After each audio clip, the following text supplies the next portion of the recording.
Zaburi ya 12 umurongo wa 6 haravuze ngo kubwo kunyagwa k'umunyamubabaro, kubwo gusuza umutima k'umukene, none aha ndahaguruka ni Uwiteka avuga, ndashyira mu mahoro bacurira ingoni.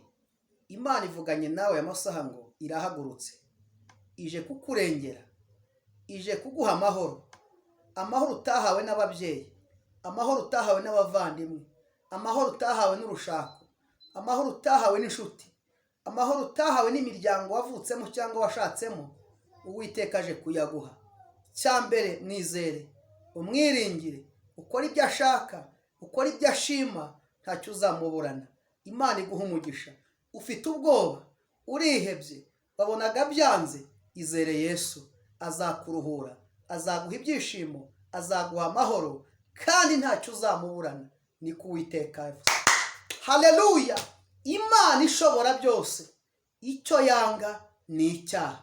Irinde kwibangikanya n'ikibi cyose, irinde kwibangikanya n'icyaha. Ukora ibyo ishaka, ukora ibyo ishima, ukore ibyo ishaka, kandi ukora ibyo gukiranuka, ntacyo uzayiburana. Imana iguha umugisha, kandi Imana ikwiteho, ikugirire neza.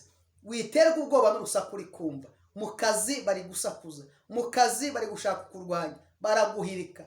Intambara ni nyinshi, ibibazo mu rugo ni byinshi, ubukene burahari, uburwayi burahari. Ariko nagira nkubwire ngo ijambo ry'Imana rivuze ngo kubwo kunyagwa k'umunyamubabaro, kubwo gusuza umutima k'umukene, none Imana irahagurutse, ije gushyira mu mahoro ubacurira ingoni. Ihangane, utegereze Imana wihanganye, none cyangwa ejo iraje. Kandi ijambo ry'Imana rikavuga ngo ahari kurira kwararira umuntu, ariko bwacya impundu zikavuga.